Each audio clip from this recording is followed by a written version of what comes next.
Hi, hello, வணக்கம். ஒருவனுடைய தலையெழுத்தை யாராலும் மாற்ற முடியாது.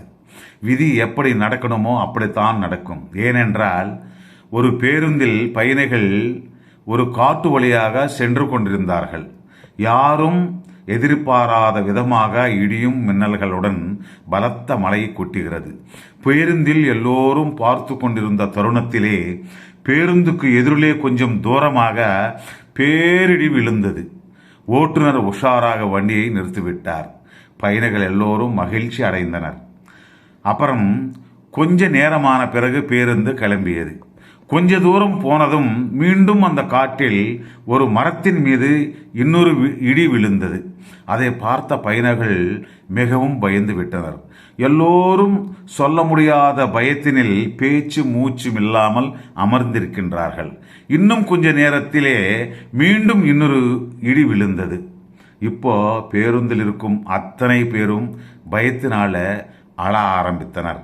அந்த பேருந்தில் ஒரு பெரியவர் எழுந்து, இதோ பாருங்கள், இந்த பேருந்தில் இருக்கின்றவர்கள் ஒருவனுக்கு இடியால் மரணம் எழுதப்பட்டிருக்கிறது. ஆனால் அவர் யார் என்று தெரியவில்லை. அவனுடைய கர்மை நாம் எல்லோருக்கும் ஒட்டி கொண்டு அவருடன் நாமும் சாகப் போகிறோம்.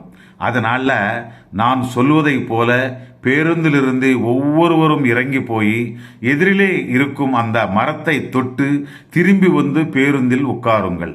மரணம் எழுதியவன் அந்த மரத்தை தொட்டதும் இடிவிழுந்து சாவான். மற்றவர்கள் நலமாக வீடு போய் சேரலாம் என்று சொல்லி ஒருவனுக்காக எல்லோரும் சாகுவீர்களா, அல்லது எல்லோருடைய நலத்துக்காக ஒருவன் சாகுகிறான் என்ற யோசனை செய்யாமல் முதலாக அவர் போய் அந்த மரத்தை தொட்டுட்டு வந்து பேருந்தில் அமருகிறார். அதன் பிறகு ஒவ்வொருத்தருமாக அந்த மரத்தை தொட்டு மீண்டும் பேருந்தில் அமருகிறார்கள். ஒன்றும் ஆகவில்லை. ஒரே ஒரு வயதான பெரியவர் மட்டும் அந்த மரத்தை தொடுவதற்கு தயங்குகிறார்.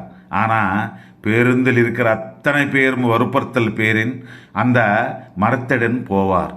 ஆனாலும் தொட மறுத்துகிறார். பேருந்திலிருந்து எல்லோரும் ஒரே கலாட்டா கோஷங்கள் எழுப்பி விடுகிறார்கள். ஆனால் அவருக்கு உண்மை தெரியும்.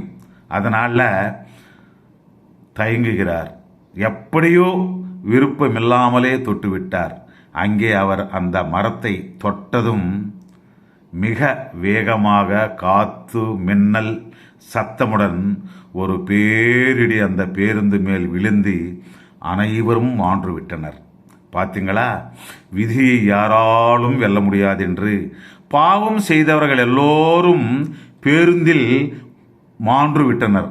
புனிதமானவர் தான் பிழைத்து கொண்டார். அதுதான் விதி என்பது. அவர் உள்ளே இருந்திருந்தால் 3 முறை தப்பித்தனர். பாவம் செய்தவர் நல்ல மனிதரிடம் இருந்தாலும் ஆண்டவன் சன்னிதானத்திலே இருந்தாலும் தப்பிக்கவே முடியாது நண்பா. அனுபவித்துத்தான் தீர வேண்டும். மரணத்தை அந்த மாதவனாலும் கூட தப்பிக்கவே முடியாது. தெரிந்து கொள்ளுங்கள். நன்றி, வணக்கம்.